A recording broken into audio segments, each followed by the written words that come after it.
আলহামদুলিল্লাহ ওয়াসসালাতু ওয়াসসালামু আলা রসুলিল্লাহ।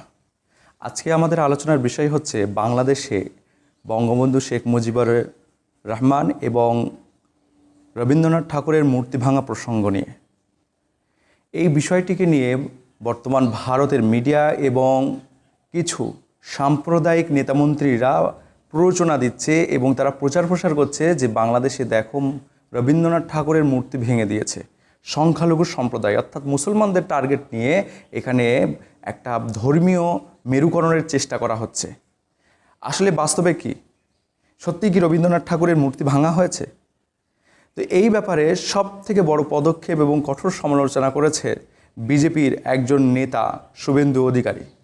তিনি বলছেন যে রবীন্দ্রনাথ ঠাকুরের মূর্তি যারা ভেঙেছে তারা জেনে রাখো সমান প্রতিক্রিয়া হবে। অর্থাৎ উস্কানিমূলক বয়ান বক্তৃতা দিচ্ছেন। তারা সংখ্যালঘু সম্প্রদায় অর্থাৎ মুসলমানদেরকে টার্গেট নিয়ে সমাজে বিড়ম্বনা এবং ফিতনা ফাসাদ সৃষ্টি করার আপ্রাণ চেষ্টা করে যাচ্ছে। বিজেপির অপর একজন নেতা যিনি রাজ্যপালও ছিলেন তিনি বলছেন, তথাগত রায়, তিনি বলছেন যে বাংলাদেশে দেখো কিভাবে মূর্তি ভেঙে ফেলা হয়েছে রবীন্দ্রনাথ ঠাকুরের। শেখ মুজিবের মূর্তি ভাঙলো ঠিক আছে, কিন্তু রবীন্দ্রনাথের মূর্তি কেন ভাঙলো? রবীন্দ্রনাথের মূর্তি ভাঙলো এই কারণে যে ইসলামে একটা মূর্তি ভাঙার প্রতি একটা প্রবণতা আছে। সেই প্রবণতা থেকেই এই কট্টর ইসলামবাদীরা, এই জামাতিরা ভেঙেছে। তিনি সাম্প্রদায়িক মেরুকরণের রাজনীতি করার চেষ্টা করছে তারা। এমনকি বাংলাদেশের বিতাড়িত লেখিকা তাসলিমা নাসরি তিনি বলছেন যে মুজিবুরের পরে বাংলাদেশে ভাঙা হলো রবীন্দ্রনাথ ঠাকুরের মূর্তি। তিনি নিয়ে এটা ক্ষোভ প্রকাশ করেছেন এবং দুঃখ জানিয়েছেন। আসলে কি সত্যিই রবীন্দ্রনাথ ঠাকুরের মূর্তি ভাঙা হয়েছে? এই বর্তমানে যে ছাত্র আন্দোলন হয়েছে এই ছাত্র আন্দোলনে কি মূর্তি ভাঙা হচ্ছে? তো এই ব্যাপারে প্রথমে আমরা রবি ঠাকুরের কাছে আসি। রবীন্দ্রনাথ ঠাকুরের মূর্তি ভাঙাটা এটা সম্পূর্ণ মিথ্যাচার। ভারতীয় বিভিন্ন মিডিয়াতে এটা বলা হয়েছে, যদিও বা যেমন দ্য টাইমস অফ ইন্ডিয়াতে বলা হয়েছে যে এটা একটা মিথ্যাচার, এটা বহু পুরনো কেস। আমরা বাংলাদেশের বিভিন্ন পত্রপত্রিকা ঘেটে দেখলাম যে এটা 2023-এ 17ই ফেব্রুয়ারির ঘটনা, অর্থাৎ 2024-এর 6 আগস্টের ঘটনা নয়। এটা 2023-এর অর্থাৎ বিগত 1-2 বছর আগের ঘটনা। সেটাকে নিয়ে মিথ্যাচার করে ভারতীয় কিছু মিডিয়া এবং নেতামন্ত্রীরা সংখ্যালঘুদের টার্গেট করে হিন্দু মুসলমান দাঙ্গা বাঁধাবার চেষ্টা করা হচ্ছে। তারা সাম্প্রতিক ঘৃণা এবং বিদ্বেষের রাজনীতি করে, ভোট ব্যাংকের রাজনীতি করে তারা তাদের স্বার্থ চিরতার্থ করার চেষ্টা করছে। এটা সম্পূর্ণ বহুদিনের ঘটনা, এটাকে নিয়ে তারা বিবৃতি দিচ্ছে।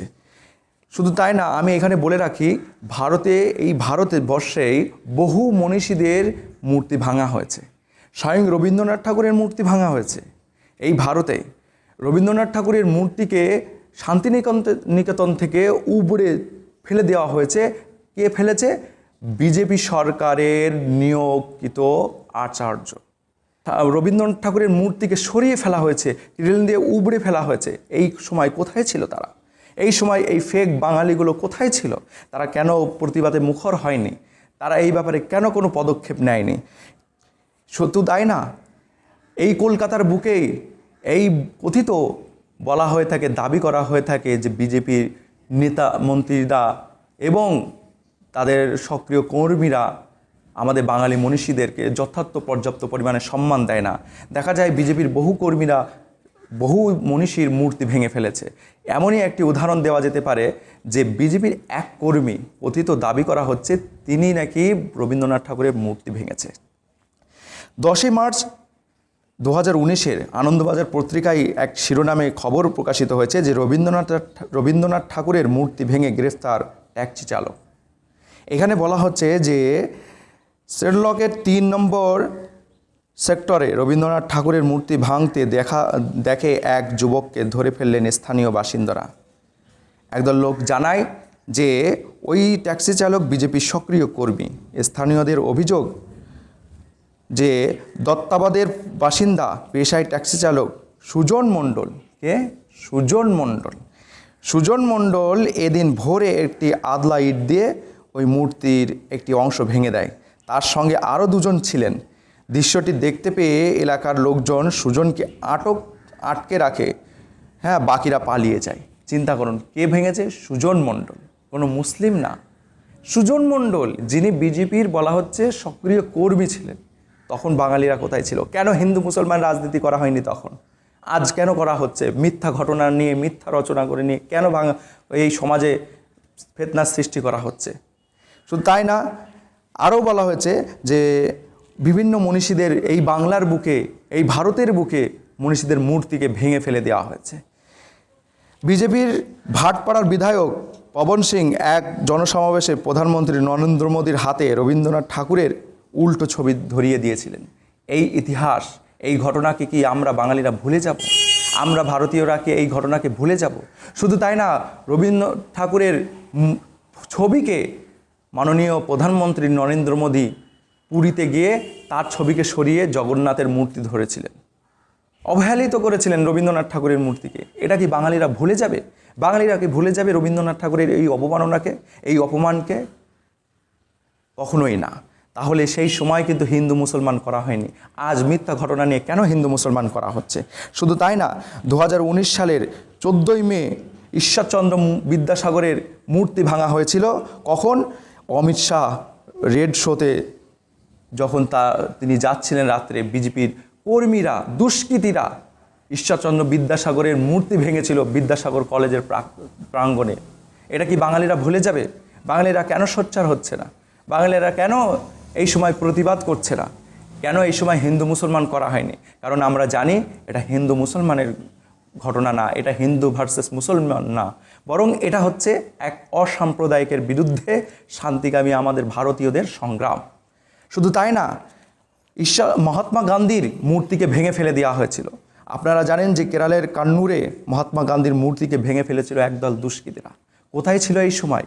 কোথায় ছিল এই সমস্ত ফেক বাঙালি দরদিরা, এই সময় ফেক সম্প্রীতিদায়ক এই সমস্ত বিজেপি নেতাকর্মীরা কোথায় ছিল? কারা মহাত্মা গান্ধীর মূর্তিকে ভাঙতে পারে আপনারাই বলুন।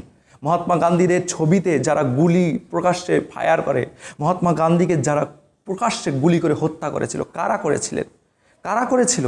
বাঙালিরা কি, ভারতীয়রা কি ভুলতে চলেছে এই ইতিহাসকে? শুধু তাই না, বাবা সাহেব ভীমরাও আম্বেদকর, সংবিধানের রচয়িতা, তার মূর্তিকে ভেঙে ফেলা হয়েছিল। আপনারা জানেন যে উত্তরপ্রদেশের আজমগড়ে বাবা সাহেব ভীমরাও আম্বেদকরের মূর্তি ভেঙেছিল একদল দুষ্কৃতীরা। কোথায় ছিল তখন? কেন করা হয়নি হিন্দু মুসলমান ভার্সেস সমাজে বিড়ম্বনা? কেন হিন্দু মুসলমান করা হয়নি? আপনারা শুধু তাই না, আপনি লেনিনের মূর্তি ভেঙে ফেলেছিল ত্রিপুরায় এই বিজেপির কর্মীরাই। কেন প্রতিবাদ করা হয়নি? শুধু তাই না, তামিলনাড়ুতে ভাঙা হয়েছিল পেরিয়ারের মূর্তি। তখন কোথায় ছিল তারা? কারা ভেঙেছিল আপনারা নিঃসন্দেহে বুঝতে পারছেন। কোন দুষ্কৃতীরা ভেঙেছিল আপনারা বুঝতে পারছেন, যারা অসৎ উদ্দেশ্যে ধর্মীয় মেরুকরণের করতে চায়। শুধু তাই না, সংবাদ প্রতিদিন, ভারতীয় পত্রিকা সংবাদ প্রতিদিন 14ই সেপ্টেম্বর 2019-এ একটি খবর প্রকাশিত করে। সেই খবরে প্রকাশ করে, হেড শিরোনাম লেখে যে মূর্তি ভাঙার রাজনীতি অব্যাহত ভারতে। তাহলে ভারতে মূর্তি ভাঙার রাজনীতি অব্যাহত। সুতরাং এই ভারতে মূর্তি প্রচুর পরিমাণে ভাঙা হয়েছে। আজ একটা বিচ্ছিন্ন একটা ঘটনা নিয়ে, ফেক ঘটনা নিয়ে কেন এইভাবে সমাজে বিড়ম্বনা তৈরি করা হচ্ছে? কেন হিন্দু মুসলমান করা হচ্ছে? সংখ্যালঘু সম্প্রদায়কে টার্গেট করে চলা হচ্ছে। শেখ মুজিবুর রহমানের মূর্তি যে বাংলাদেশের কিছু ছাত্র বিচ্ছিন্ন আন্দোলনকারীরা ভেঙে ফেলেছে, একটা আক্রোশ, একটা প্রতিবাদ ছিল তাদের। আমরা কখনোই কোনো রকমের খারাপ ঘটনার আমরা সমর্থন করি না, কোনো রকমের বিচ্ছিন্ন ঘটনার আমরা সমর্থন করি না, আমরা উদ্বিগ্ন। তবে এইটা নিয়ে রাজনীতি করা, হিন্দু মুসলমান করা আমরা কখনোই মেনে নিতে পারি না। আপনারা জানেন যে যখন শান্তিনিকেতন থেকে রবীন্দ্রনাথ ঠাকুরের মূর্তিকে উপড়ে ফেলে দিয়েছিল কেরেট দিয়ে, তখন সেখানকার আচার্য বিজেপি সরকার দ্বারা নিয়োগকৃত আচার্য, তিনি একটা ইস্যু নিয়েছিলেন। তিনি তার বক্তৃতায় বলছেন যে রবীন্দ্রনাথ ঠাকুর যেহেতু ব্রাহ্ম ধর্মে বিশ্বাসী, রাজা রামমোহন রায়ের তৈরি, এই ব্রাহ্ম ধর্মে বিশ্বাসী, তারা মূর্তি পূজা করে না। রবীন্দ্রনাথ ঠাকুর নিজেও মূর্তি পূজার বিরোধী ছিলেন, তাই তার এই মতাদর্শকে সামনে রেখে এই মূর্তিকে সরিয়ে দেওয়া হচ্ছে। শান্তিনিকেতনের কবিগুরু মার্কেটে বোলপুর পৌরসভার তরফে 15 ফুটের একটি রবীন্দ্র মূর্তি বসানো হয়েছিল, যে মূর্তি নিয়ে আপত্তি ছিল বিশ্বভারতীর আপত্তি এটাই, ওয়ার্ল্ড হেরিটেজ শান্তিনিকেতনের 100 মিটার বাফার জোনের মধ্যে কিভাবে মূর্তি বসায়। এছাড়াও বিশ্বভারতীর আপত্তি ছিল এই বিশ্ববিদ্যালয় প্রতিষ্ঠা করেছেন স্বয়ং গুরুদেব রবীন্দ্রনাথ ঠাকুর, এমনকি শান্তিনিকেতন আশ্রম প্রতিষ্ঠা করেছেন মহর্ষি দেবেন্দ্রনাথ ঠাকুর। এই বিশ্বভারতী ব্রহ্ম আশ্রম, সেখানে মূর্তি পুজোর বিরুদ্ধতা আছে, মূর্তি পুজো হয় না, নিরাকার ব্রহ্ম আশ্রম হিসেবে পরিচিত। এই বিশ্বভারতী লাগোয়া বাফার জোনে কিভাবে বোলপুর পৌরসভা একটি রবীন্দ্র মূর্তি বসায়, এরপরই পৌরসভার তরফে এই মূর্তি সরিয়ে ফেলা হচ্ছে। আজ যারা ছাত্র আন্দোলন করছে তারাও তো একই মতাদর্শের লোক। তারা বলে যে আমরা মুসলমান, শেখ মুজিবুর রহমান মুসলমান ছিলেন, ইসলাম তাদের ধর্ম, ইসলাম কখনোই মূর্তি পূজার অনুমোদন দেয় না, তাই সরিয়ে দেওয়া হচ্ছে, তাই ভেঙে ফেলা হচ্ছে। তাহলে এখানে পার্থক্য কোথায়? যদি ওটা নিন্দনীয় হয় তাহলে এটা কেন নিন্দনীয় না? যদি ভারতের এটা প্রশংসনীয় হয় তাহলে ওটা কেন প্রশংসিত নয়? ভারতেরটা যদি নিন্দনীয় হয় তাহলে ওটাও নিন্দনীয়। ওটা নিন্দনীয় হলে নিঃসন্দেহে রবীন্দ্রনাথ ঠাকুরের এই শান্তিনিকেতন থেকে উবড়ে ফেলা মূর্তি ঘটনাও নিন্দনীয়। সুতরাং আমাদেরকে সমভাবে চলতে হবে, আমাদেরকে সমদর্শীভাবে হতে হবে। আর আমাদেরকে হিন্দু মুসলমান করলে হবে না। প্রত্যেক ঘটনার পিছনে কারা কাজ করছে, কিভাবে কাজ করছে, কোন অসৎ উদ্দেশ্য নিয়ে কাজ করা হচ্ছে, কারা সাম্প্রদায়িক রাজনীতি করছে, কারা ধর্মীয় মেরুকরণ করছে এবং হিন্দু মুসলমান করছে, এটা সূক্ষ্মভাবে আমাদের চোখ কান খোলা রেখে খবরাখবর নিতে হবে। চিলে কান নিয়ে গেছে বলে চিলের পিছনে আমরা দৌড়ালাম খবর শুনে, এমনটা না করি। আমরা আমাদের দেশ, প্রদেশ, রাজ্যে এবং বিশ্বে, বহির্বিশ্বে আমরা যেন শান্তি সম্প্রীতি বজায় রেখে চলতে পারি, এটাই আমাদের আশা ও কামনা। আমাদেরকে সফলভাবে চলতে হবে, মিলেমিশে চলতে হবে, তবেই দেশ এবং আমাদের জাতির উন্নতি হবে।